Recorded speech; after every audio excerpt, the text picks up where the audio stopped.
Bulan ini adalah bulan Desember.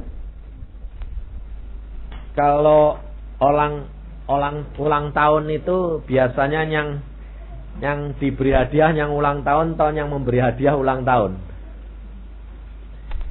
Yang ulang tahun yang diberi hadiah, betul tak? Nah, tetapi kesaksian anak-anak Tuhan malah Natalan anak-anak Tuhan yang minta dari Tuhan ini. Maka dari itu saudara, kita harus belajar, benar-benar kita harus mengerti Tuhan kita itu luar biasa. Memang ajaib semuanya. Tetapi kalau kita dengar kesaksian demi kesaksian, kerap kali ini menggugah. Dan kerap kali ini membuat kita itu kepingin. Tapi kita itu lupa bahwa segala sesuatu itu kita harus bayar harganya. Nah ini loh. Kita kerap kali kepingin yang dapatnya, hadiahnya, tapi kita tidak mau bayar. Nah ini sehingga kita tidak sampai-sampai. Maka dari itu kita harus belajar firman Tuhan hari ini. Benar-benar kita harus dapat mengerti bagaimana sebetulnya kehidupan kekristenan ini. Sebab Tuhan itu mencintai kita itu sama, saudara. Tidak berbeda. Kalau beda kan nanti anaknya iri satu kepada yang lain. Semua sama. Dan Allah kita itu tidak terbatas. Mau memberi apa saja bisa. Betul tidak? Tapi kenapa Tuhan tidak berikan semuanya sama? Sebab Tuhan mau memberi sesuai dengan kebutuhan dan keperluan kita. Sebab kalau diberikan berlimpah-limpah, saya yakin saudara tidak malah memuliakan Tuhan, tapi malah mabuk. Mabuk berkat. Malah kalau mabuk berkat malah lupa Tuhan. Maka Tuhan berikan sesuai dengan kadar masing-masing. Maka dari itu saudara, kita belajar dari firman Tuhan ini di dalam Lukas pasal yang pertama. Kita belajar firman Tuhan di dalam Lukas pasal yang pertama. Apa yang telah dijanjikan Tuhan, sekarang kita lihat peristiwa-peristiwa yang terjadi dan apa yang Tuhan janjikan kepada Maria. Kemudian peristiwa-peristiwa yang terjadi dan mengapa orang Kristen kerap kali jatuh di tengah jalan.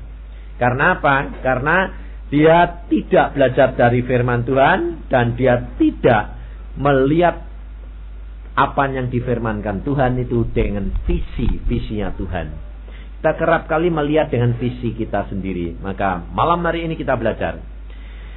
Pada waktu Maria ditemui oleh malaikat Jibril di dalam Lukas pasal pertama ayat yang ke-26, dalam bulan yang ke-6 Allah menyuruh malaikat Gabriel pergi ke sebuah kota di Galilea bernama Nazaret kepada seorang perawan yang bertunangan dengan seorang bernama Yusuf dari keluarga Daud.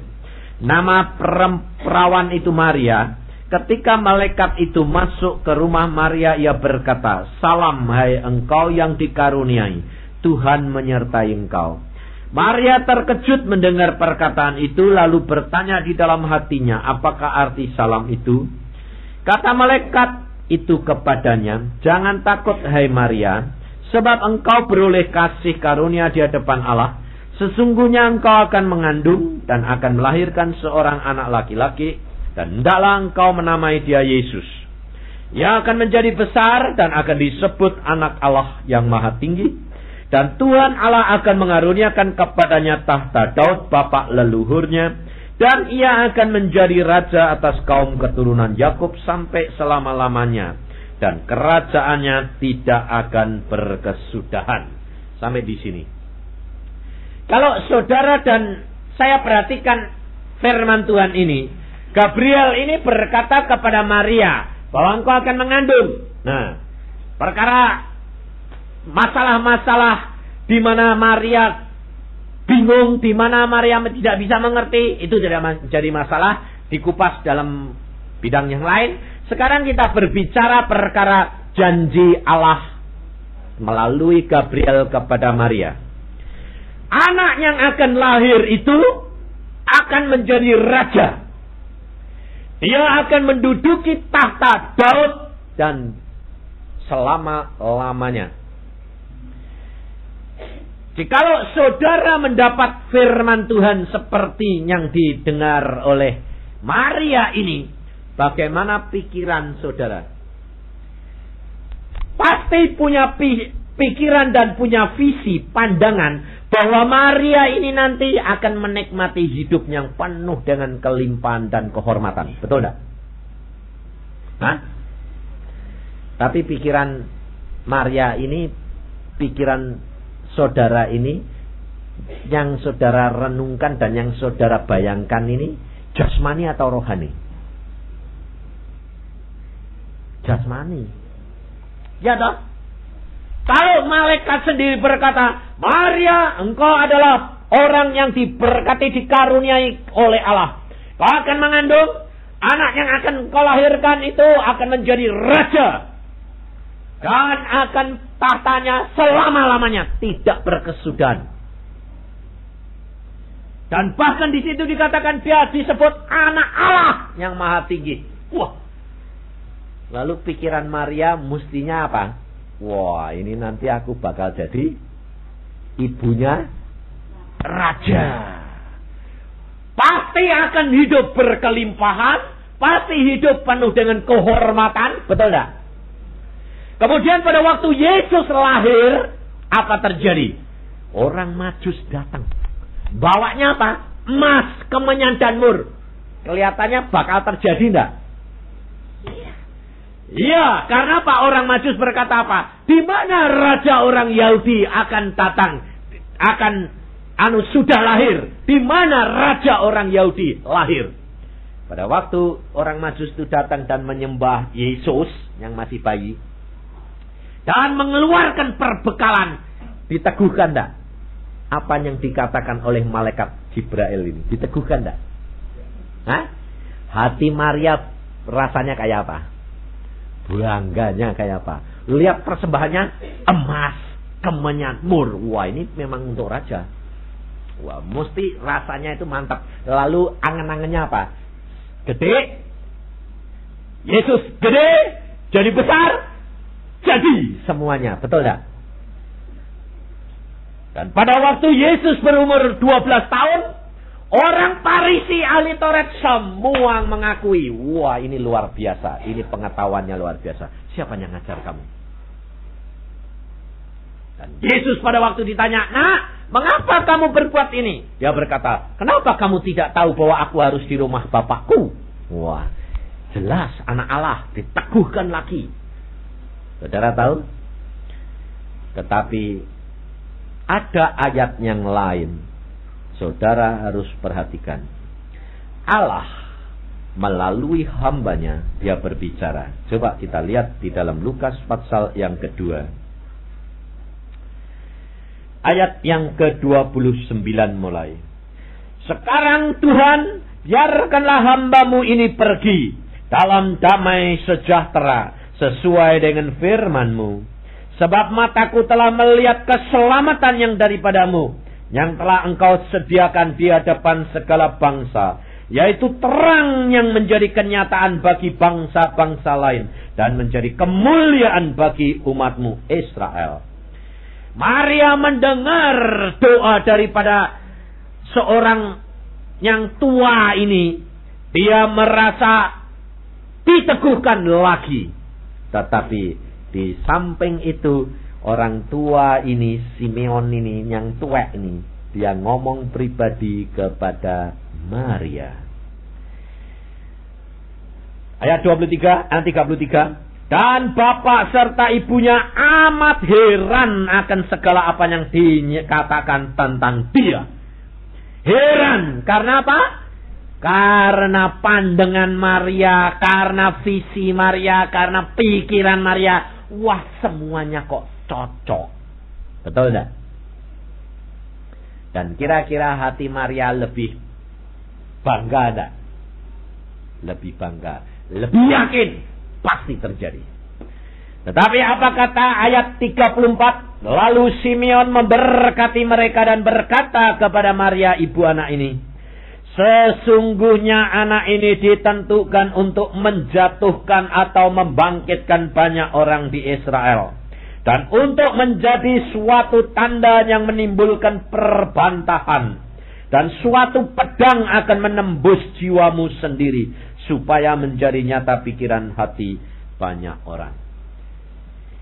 Setelah Maria ini mendengar semua pernyataan-pernyataan gembala, pernyataan orang Majus, pernyataan malaikat ini menjadi teguh, menjadi sungguh-sungguh. Simeon mulai menyatakan juga kemuliaan Allah kita. Dia tidak mati-mati karena Tuhan janji dia harus melihat Mesias. Inilah saudara. Kita kerap kali tidak menyadari bahwa segala perkara itu kita, kalau ada janji daripada Allah, kita dipengaruhi oleh perkara-perkara di dalam dunia. Sehingga menjadi kurang waspada. Dan hal ini terjadi pada Maria.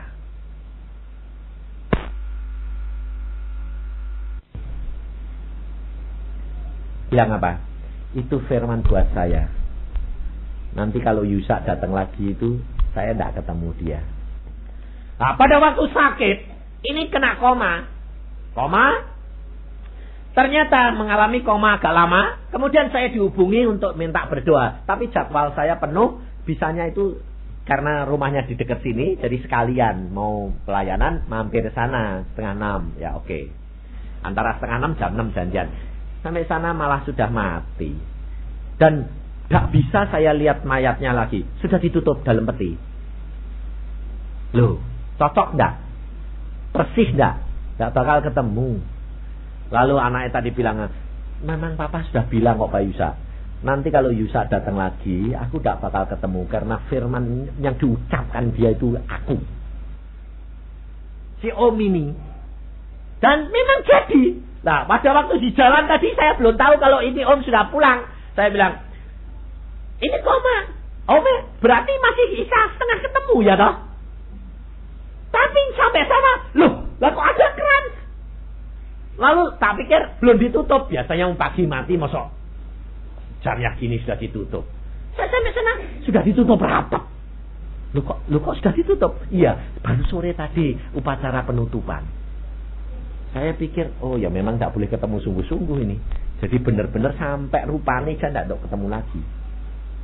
Anaknya tadi tanya bilang, Pak Yusak masih ingat rupanya? Oh papa, oh masih.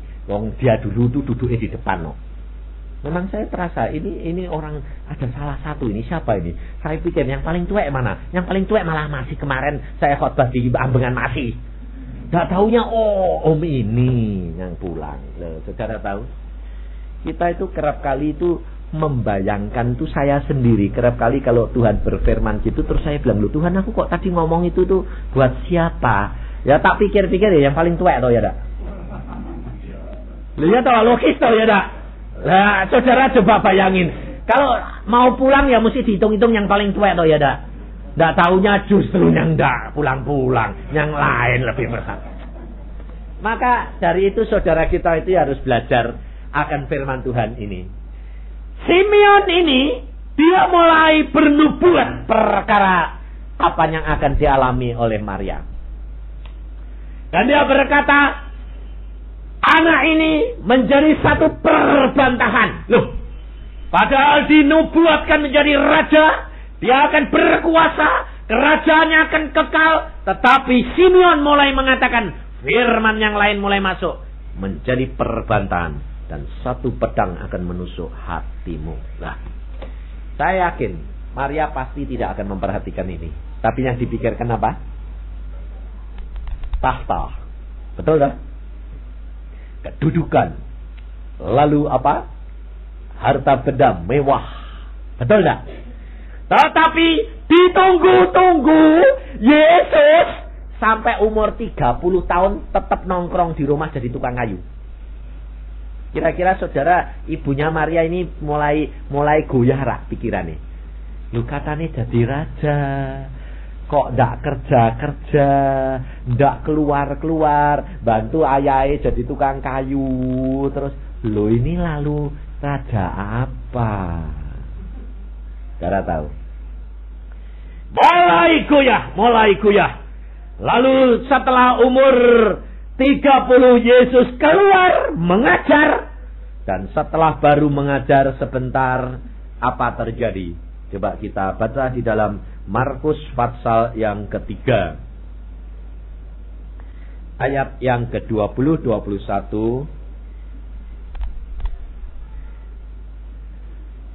Setelah Yesus mulai mengajar, saya yakin Maria sudah mulai pandangannya bahwa pasti ini sudah mulai dirintis terjadi kedudukan raja ini. Tetapi apa terjadi? Kemudian Yesus masuk ke sebuah rumah, maka datanglah orang banyak berkerumun pula sehingga makan pun mereka tidak dapat. Waktu kaum keluarganya mendengar hal itu, mereka datang hendak mengambil dia. Sebab kata mereka, Yesus tidak waras lagi. Kira-kira ayat ini betul-betul membuat Maria itu mulai goyah tidak pandangannya. Apa yang dijanjikan oleh malaikat Gabriel. Apa yang diteguhkan oleh orang-orang Majus, gembala-gembala. Tetapi sekarang mulai kelihatannya harapan Maria pada waktu Yesus mulai keluar mengajar, mujizat terjadi. Maria pasti melihat dan menyatakan kenyataan kuasa Allah nyata. Dia mesti mengharapkan sebentar lagi orang berkata, Hosana, Hosana, Raja Israel datang.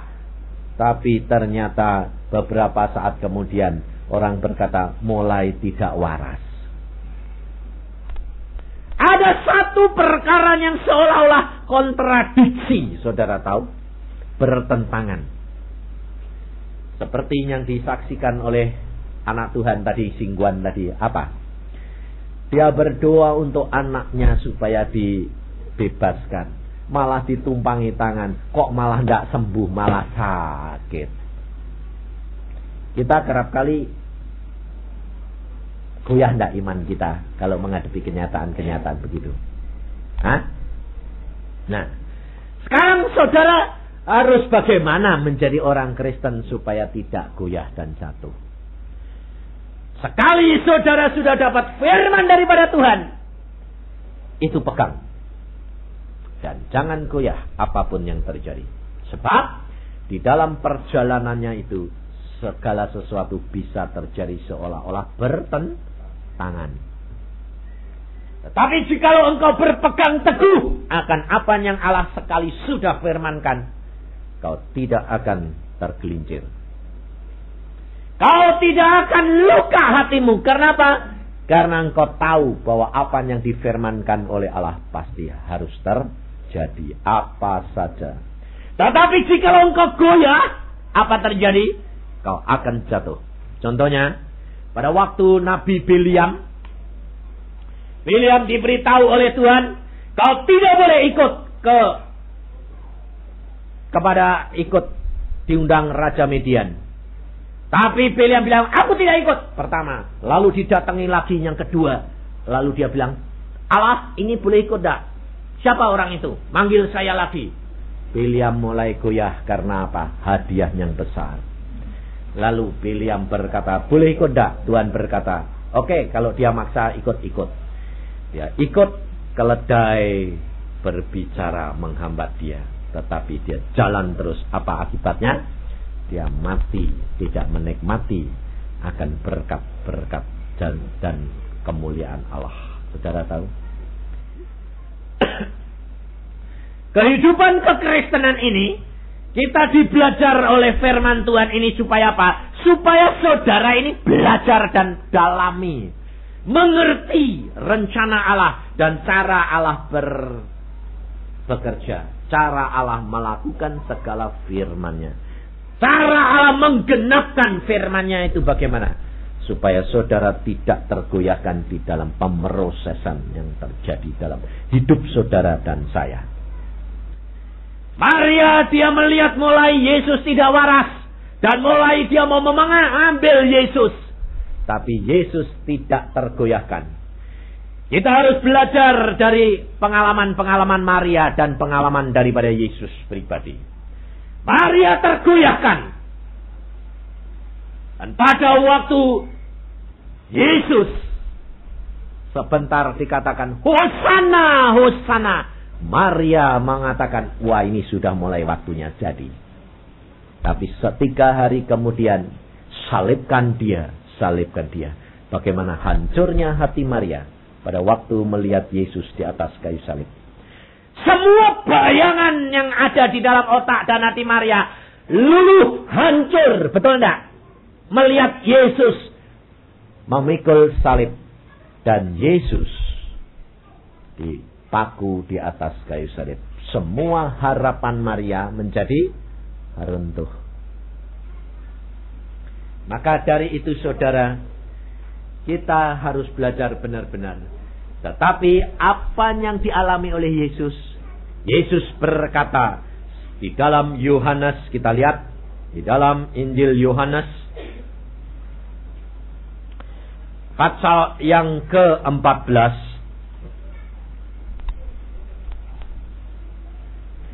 Di dalam Yohanes pasal 14 ayat yang ke-30 mulai. Tidak banyak lagi aku berkata-kata dengan kamu, sebab penguasa dunia ini datang dan ia tidak berkuasa sedikit pun atas diriku. Tetapi supaya dunia tahu bahwa aku mengasihi Bapa dan bahwa aku melakukan segala sesuatu seperti yang diperintahkan Bapa kepadaku. Bangunlah, marilah kita pergi dari sini. Ini loh. Kata-kata Yesus ini merupakan kunci. Bahwa saudara dan saya harus belajar dari Yesus. Meskipun Maria dipilih Allah menjadi manusia, ibu daripada Yesus Kristus Tuhan kita. Tetapi Maria, dia gugur iman percaya pada waktu dia melihat Yesus di atas kayu salib. Pandangan Maria dia runtuh. Karena apa? Karena visi Maria bukan visinya Allah. Visi Maria bukan visi Yesus. Maka Yesus berkata pada waktu dia masuk ke dalam ke perjalanan ke atas kayu salib, dia berkata kepada Maria juga, bukan kepada siapa-siapa. Dia berkata kepada ibunya juga. Kita lihat di dalam Lukas pasal 23 ayat yang ke-28.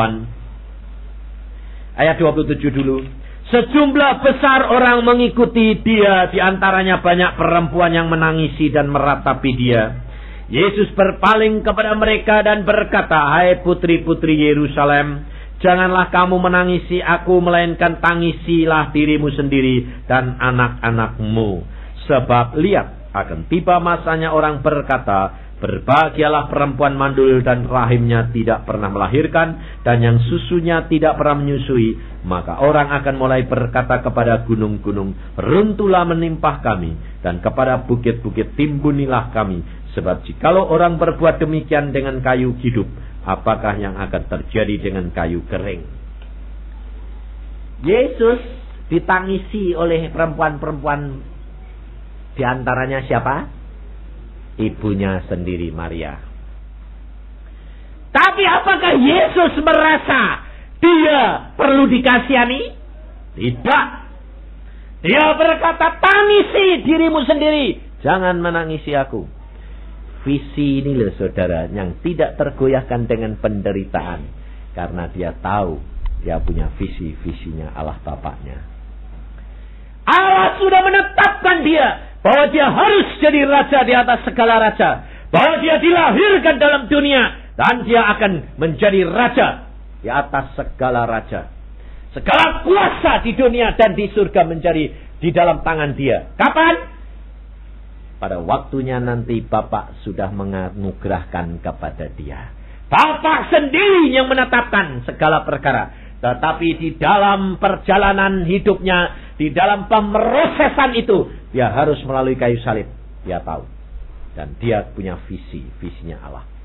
Maka dia di dalam ayat tadi berkata, Yohanes 14 tadi, semuanya ini aku lakukan karena aku mengasihi Bapa. Penguasa dunia tidak berkuasa terhadap diriku, tetapi karena supaya dunia tahu aku mengasihi Bapa, aku melakukan semua ini. Menyerahkan, rela menanggung segala perkara dan tidak pernah mengeluh. Dia cuma berkata semuanya ini karena aku mengasihi Bapa. Aku rela melakukan ini. Ini loh saudara. Mengasihi Bapa lebih dari segala-galanya. Ini kuncinya saudara. Kita kerap kali masih terpancang kepada berkat. Coba. Saudara tadi dengar kesaksian ibu tadi. Terus terang ibu tadi bilang apa? Wah, kalau Yusak bisa, kalau Silas sisa, saya ya bisa Tuhan. Masa aku anakmu ndak mau kasih. Betul nggak? Nah, saudara dengar dia sekarang dapat, kamu juga mikir gitu nggak? Sama saja toh? Sama. Loh, kepikiranmu ini yang mbok pikir itu berkat. Atau kenapa kamu ndak bilang, Tuhan, bagaimana dia bisa? Pasti ada rahasianya. Betul enggak? Bagaimana janji daripada Allah digenapi? Itu rahasianya. Saudara harus belajar dari Yesus. Sekali dia berfirman, mesti semua digenapi. Betul enggak? Jikalau engkau di dalam aku dan firmanku di dalam kamu, minta apa saja, aku akan berikan kepadamu. Ini janji.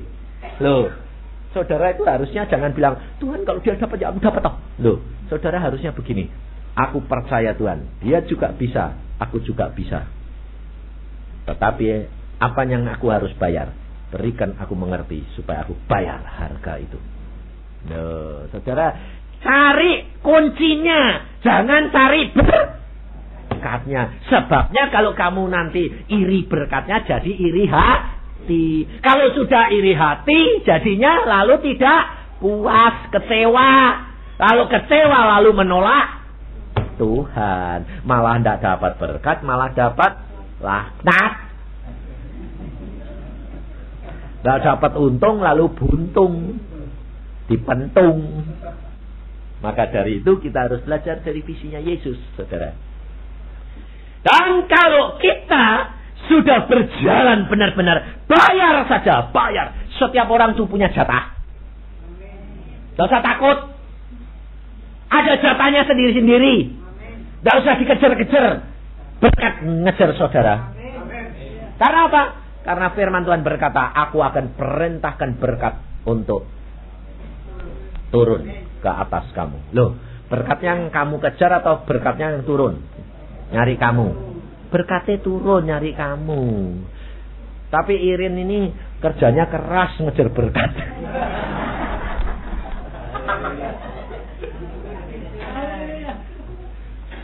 Sampai saya tuh terus terang, saya kalau lihat dia sampai geleng-geleng sampai. Sebabnya saya kasihan, bukan karena saya itu jengkel, enggak, kasihan. Karena apa? Lah, pakai brompit sudah badannya gede gitu. Kasihan sampai gini, Tuhan berkati, berkatono si Tuhan supaya dia itu tidak usah sampai kayak begitu, capek. Tapi memang dia punya semangatnya hebat, saya akui, memang saya akui. Dan Tuhan yang ngukur dari situ itu bagaimana? Lah, karena Tuhan itu berkata jadilah sesuai dengan imanmu. Maka dari itu saudara, kita harus benar-benar mengerti akan firman Tuhan. Dan kita harus benar-benar belajar. Ada masa yang harus dibayar. Masa seolah-olah masa penderitaan. Apa yang dialami oleh Yesus itu. Untuk mencapai janji daripada Allah. Kekuasaan, kedudukan, kemuliaan itu. Dia harus membayar harga. Dan saudara pun harus bayar harganya, saudara tahu. Seperti Guan tadi bersaksi, anaknya didoakan malah terbalik, malah sakit terus muntah-muntah. Itu harga yang harus dibayar, saudara tahu. Tetapi kita harus mengasihi Tuhan lebih dari segala-galanya. Nah itu loh, itu rahasianya. Saya kemarin dulu barusan ketemu seorang ibu. Dia berkata begini, Pak Yusa, sekarang saya itu terus terang jadi takut Pak Yusa. Takut apa? Lah saya itu dulu waktu di Simpang itu saya minta Pak Yusa doakan saya.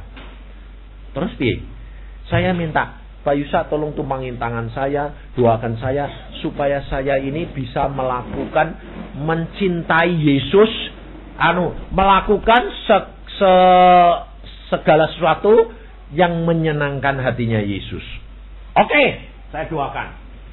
Tumpang tangan doakan. Apa terjadi? Langsung besoknya langsung terjadi apa? Malah kebalikan semua Pak Yusa. Sembahyang gak bisa. Baca Alkitab ngantuk. Padahal saya minta didoakan itu supaya melakukan apa yang menyenangkan Yesus. Kok malah kualik semua Pak Yusa? Wah, baca Alkitab gak bisa, berdoa gak bisa, malesnya luar biasa.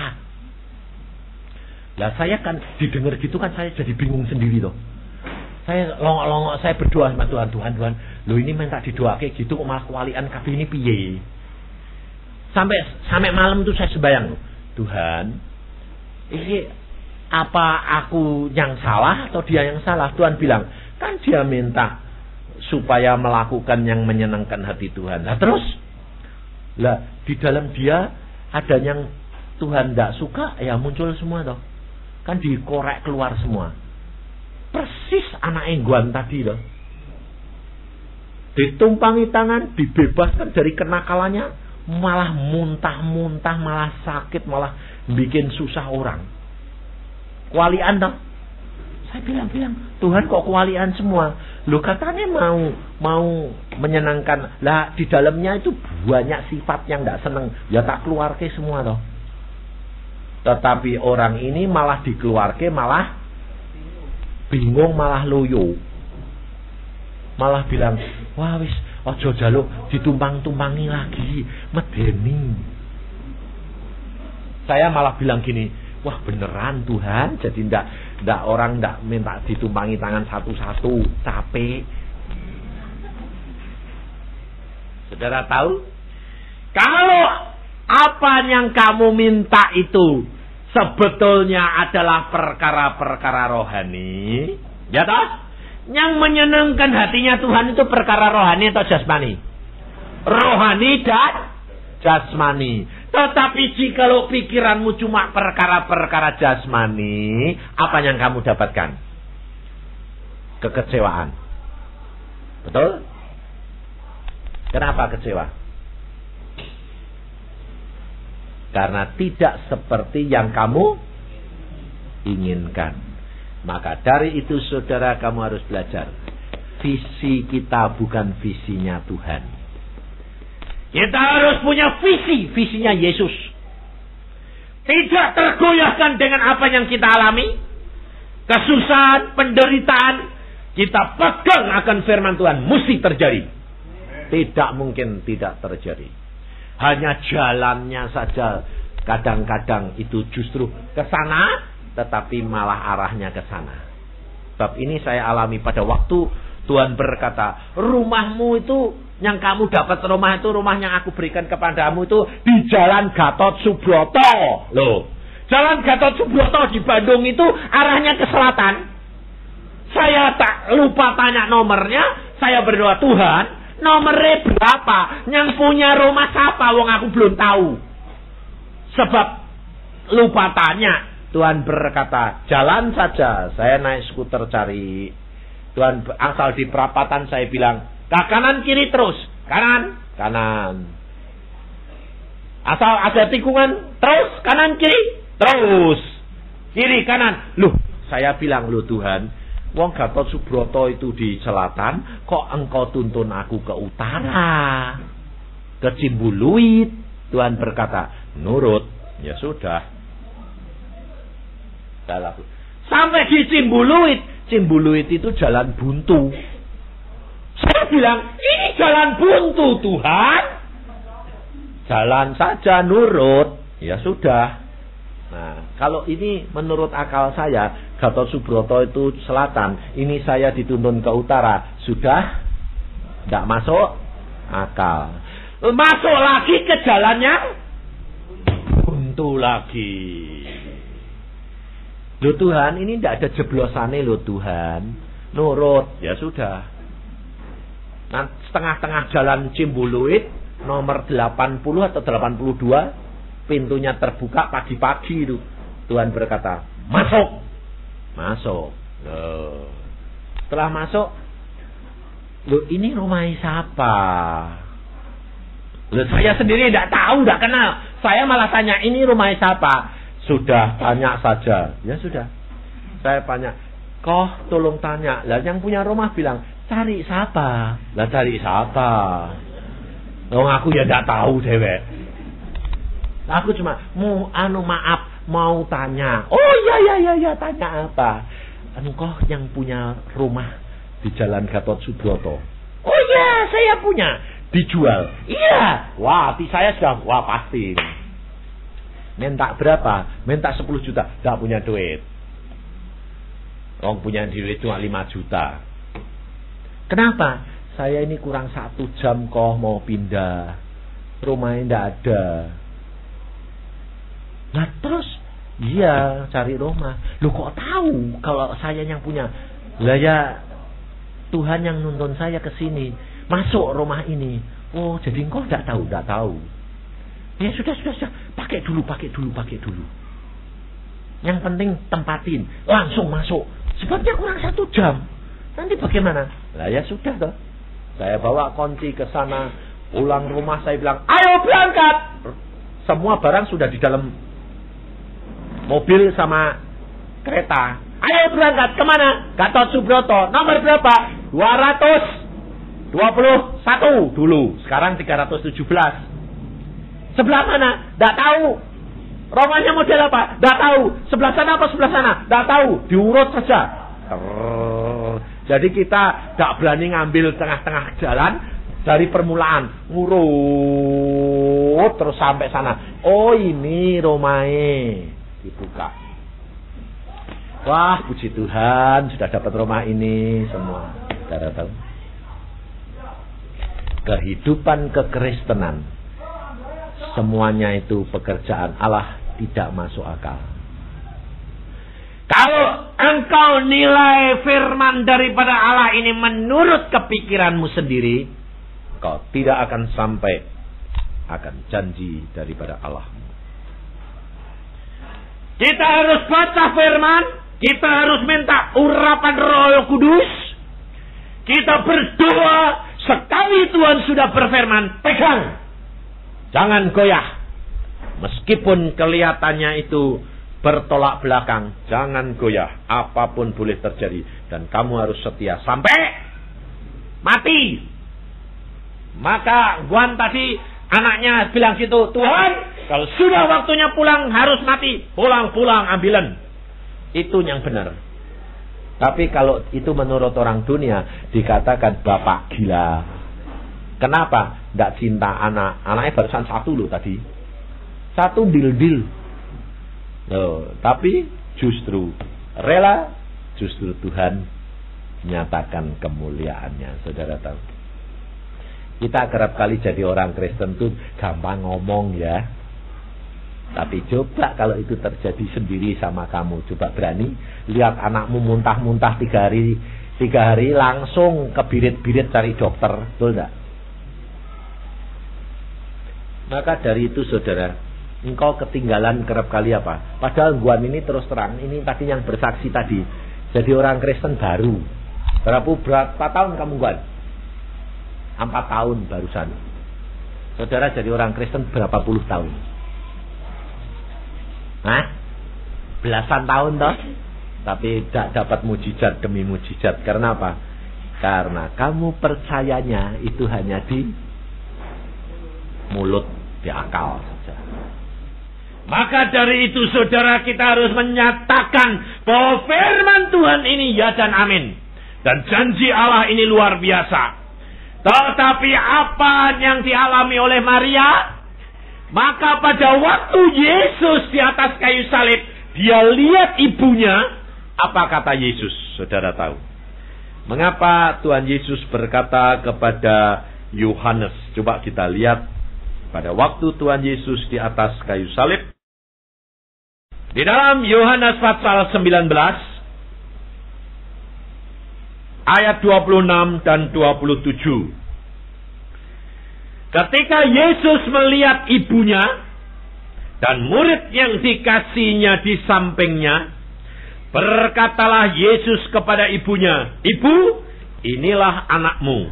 Kemudian katanya kepada muridnya, "Inilah ibumu." Dan sejak saat itu murid itu menerima dia di dalam rumahnya. Kenapa Yesus khusus berkata kepada Maria?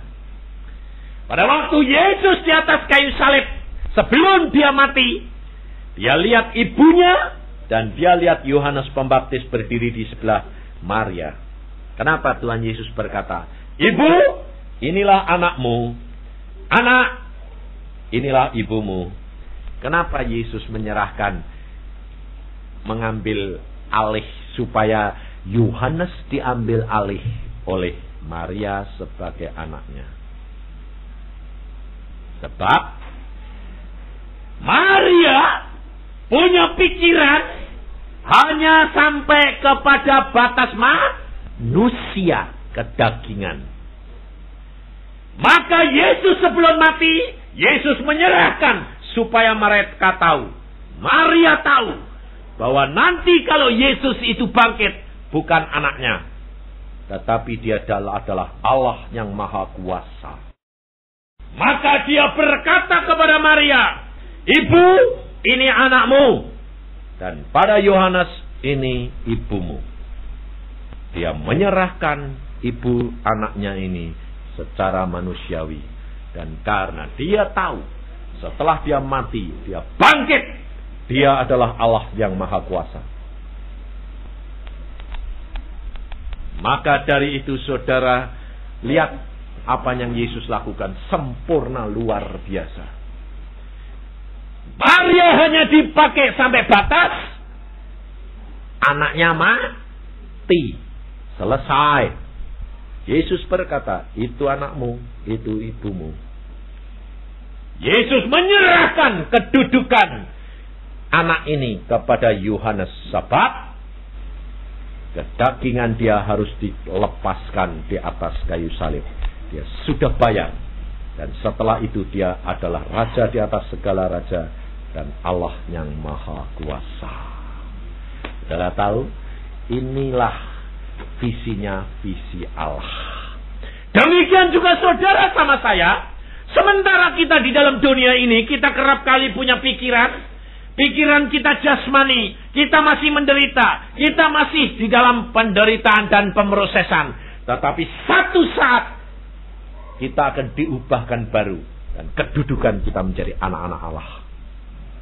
Kita punya daging yang baru, kita tubuh yang baru, kuasa yang baru, dan penderitaan tidak ada lagi. Dan kita menduduki kedudukan anak-anak Allah, bukan anak-anak manusia lagi. Saudara tahu? Maka dari itu kita harus punya visinya Yesus, bukan visi manusia. Kalau saudara tetap punya visinya manusia, saudara akan goncang terus iman percayamu. Tidak pernah dapat mengatasi hukum alam. Tetapi kalau kamu punya visinya Allah, kau akan mengatasi hukum alam. Segala perkara dapat terjadi bagi orang percaya. Maka dari itu kehidupan kekristenan ini harus kita nyatakan. Biarpun dicap oleh orang dunia, orang sinting, tidak masalah. Kita tahu bahwa apa yang kita harapkan dan percayai adalah Allah yang maha kuasa, yang sudah menang. Yesus sudah berkata di dalam Markus pasal yang terakhir, ayat yang ke-14, pasal 16. Akhirnya ia menampakkan diri kepada ke-11 orang itu. Ketika mereka sedang makan dan ia mencela ketidakpercayaan dan kedegilan hati mereka. Dan oleh karena mereka tidak percaya kepada orang-orang yang telah melihat dia sesudah kebangkitannya, Lalu Yesus berkata kepada mereka, pergilah ke seluruh dunia. Beritakanlah Injil kepada segala makhluk. Siapa yang percaya dan dibaptis akan diselamatkan. Tetapi siapa yang tidak percaya akan dihukum. Tanda-tanda ini akan menyertai orang-orang yang percaya. Mereka akan mengusir setan-setan demi namaku. Mereka akan berbicara dalam bahasa-bahasa yang baru bagi mereka. Mereka akan memegang ular. Dan sekalipun mereka minum racun maut, mereka tidak akan mendapat celaka. Mereka akan meletakkan tangannya atas orang sakit. Dan orang itu akan sembuh. Sudah Tuhan Yesus berbicara demikian kepada mereka. Terangkatlah ia ke surga lalu duduk di sebelah kanan Allah. Mereka pun pergilah memberitakan Injil ke seluruh penjuru. Dan Tuhan turut bekerja dan meneguhkan firman itu dengan tanda-tanda yang menyertainya. Saudara tahu, jaminan Yesus luar biasa. Saudara dan saya tidak perlu takut dan khawatir. Tetapi apa? Praktek, latihan, lakukan seperti kesaksian tadi. Praktek! Ngomong sama Tuhan, itu tidak usah bertele-tele. Kamu ngomong sama bapakmu. Alkitab sudah berkata, Yesus menyertai engkau. Lakukan, praktekkan itu. Kapan? Saudara, kalau anakmu sakit, cari pendeta, cari hamba Tuhan, cari dokter. Praktek. Tapi kalau Tuhan berkata, pergi dokter, pergi. Jangan lalu kamu bilang, tidak boleh. Nanti dokter Kristen tidak laku, kasihan. Jadi segala perkara itu Tuhan lebih dahulu. Jangan kamu membatasi akan kuasa Allah. Kalau Tuhan berkata ke dokter, Tuhan berkata operasi, apa saja Tuhan katakan, lakukan. Sebab Tuhan memakai segala suatu kerjasama untuk mendatangkan kebaikan. Kehidupan kekristenan harus berorientasi dengan Yesus. Pikiran dan motivasi kepada Yesus. Dan jangan tergoyahkan. Apa boleh terjadi, Yesus selalu menang. Amin. Mari kita berdoa. Tuhan, firman-Mu sudah hamba sampaikan pada malam hari ini. Anak-anak-Mu melihat semua Tuhan. Dan Kau lihat kebanyakan mereka masih mempunyai visi daripada Maria. Tetapi malam hari ini Engkau telah menggugah kami untuk kami mempunyai visi-visinya Yesus. Dan hamba-Mu percaya apabila anak-anak-Mu mulai mempraktekkan firman-Mu dan tidak tergoyahkan dalam segala apa, dan berbicara kepada jiwanya untuk memberikan pengertian akan firman daripada Tuhan, semuanya akan Kau genapkan. Dan tiap-tiap pribadi menjadi kesaksian yang hidup. Dan nama